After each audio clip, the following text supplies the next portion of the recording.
अस्सलाम वालेकुम नाज़रीन, मैं हूं आसिम खान और आप देख रहे हैं BBN चैनल। आइए देखते हैं आज की टॉप 10 न्यूज़।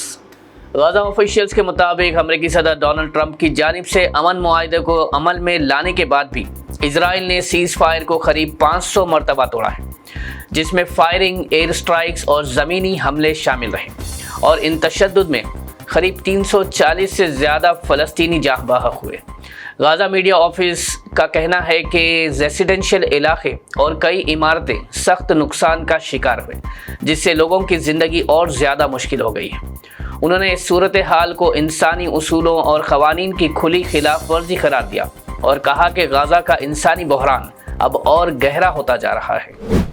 कनाडा ने अपने सिटीज़नशिप कानून में अहम तब्दीली की है, जिससे इंडियन ओरिजिन फैमिलीज़ को फ़ायदा होगा। अब वो पेरेंट्स जो कनाडा के बाहर पैदा हुए अपने बच्चों को भी सिटीज़नशिप दे सकेंगे। बस शर्त यह है कि पेरेंट ने कनाडा में कम से कम 3 साल फिज़िकली गुजारे हो। हुकूमत का कहना है कि ये पुराने क़वानीन को दुरुस्त करने और फैमिलीज़ को बराबर का मौका देने के लिए किया गया है। इस नए रूल से पहले इस लिमिट की वजह से महरूम रहने वाले लोगों को अब राहत मिलेगी। बॉलीवुड के मशहूर सितारे धर्मेंद्र 89 साल की उम्र में इंतकाल कर गए।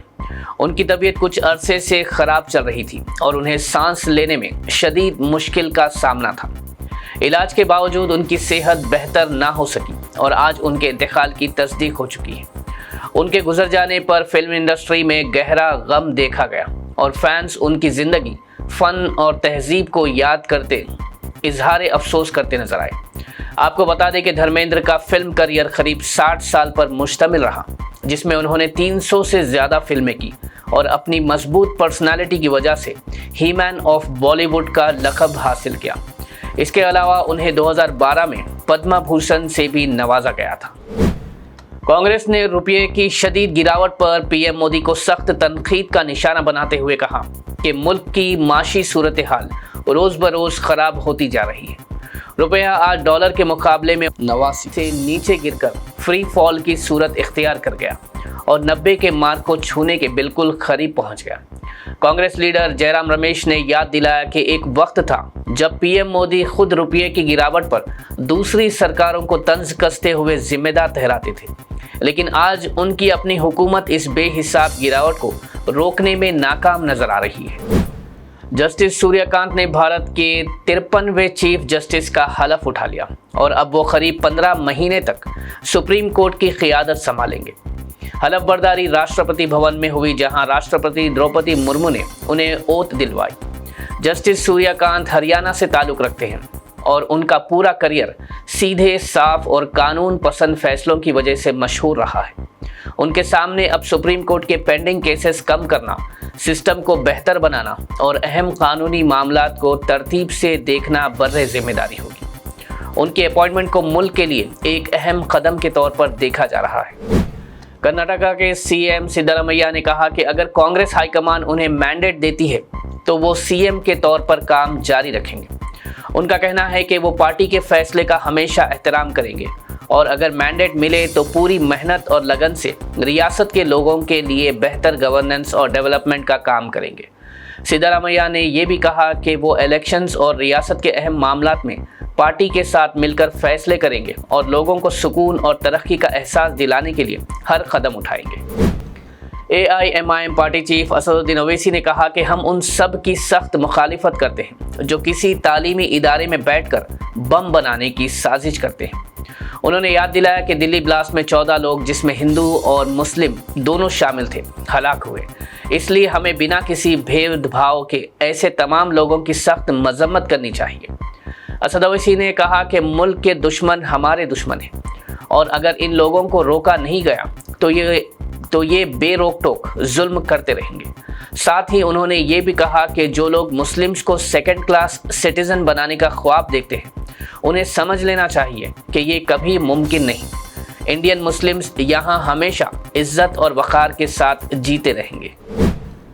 AIMIM के लीडर वारिस पठान ने जमीयत उलमा हिंद के सरबरा मौलाना अरशद मदनी के बयान पर जवाब देते हुए कहा कि मौलाना मदनी सीनियर शख्सियत है और हम उनकी इज्जत करते हैं, इसलिए वो उनके बयान पर तफसीली कमेंट देना ठीक नहीं समझते।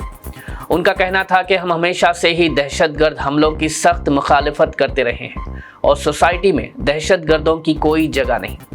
उन्होंने कहा कि किसी खास मजहब से दहशतगर्दी को जोड़ना भी गलत है। उन्होंने मिसाल देते हुए कहा कि जिन लोगों ने इंदिरा गांधी, राजीव गांधी को कत्ल किया वो मुस्लिम्स नहीं थे और महात्मा गांधी के कत्ल के पीछे नथुराम गोडसे आरएसएस आइडियोलॉजी से मुतासिर था। वारिस पठान ने कहा कि इन सब के खिलाफ ट्रायल हो चुका है, लेकिन पूरी कम्युनिटी को सवाल के निशाने पर लाना बिल्कुल गलत है। हैदराबाद पुलिस ने कहा है कि शहर में नकली एपी के ऐप्स फैल रहे हैं जो व्हाट्सएप, एसएमएस और सोशल मीडिया के जरिए लोगों के फोन्स में आकर उनका बैंकिंग डेटा चुरा रहे हैं। ये ऐप्स बैंक या सरकारी नाम का इस्तेमाल करते हैं और फिर फ़ोन से ओटीपी, पासवर्ड्स और तमाम अकाउंट डिटेल्स निकाल लेते हैं। पुलिस ने आवाम को मशवरा दिया कि सिर्फ ऑफिशियल ऐप स्टोर से ही ऐप्स डाउनलोड करें और किसी भी अननोन लिंक को ना खोलें, और अगर कोई शक हो तो फ़ौरन 1930 पर कॉल करके रिपोर्ट करें ताकि लोग अपने पैसे और मोबाइल डेटा को महफूज रख सकें। हैदराबाद का Malakpet railway station Amrit Bharat scheme के तहत 26.5 करोड़ की लागत से बेहतर बनाया जा रहा है, जिसमें नए foot over bridge, lift, escalator, platform covers और इम्प्रूव लाइटिंग का काम शामिल है। स्टेशन को नई सूरत देने के लिए 8 सेक्शंस, एंट्री आर्चेस और मॉडर्न फैसिलिटीज़ भी ऐड की जा रही है। रेलवेज का कहना है कि तमाम काम एक ही वक्त पर चल रहा है और टारगेट है कि जून 2026 तक स्टेशन को बिल्कुल नई सूरत में आवाम के लिए तैयार कर दिया जाएगा। नाज़रीन, ये थी आज की टॉप 10 न्यूज़। देखते रहिए BBN चैनल। मुझे दीजिए इजाज़त। अल्लाह हाफिज़।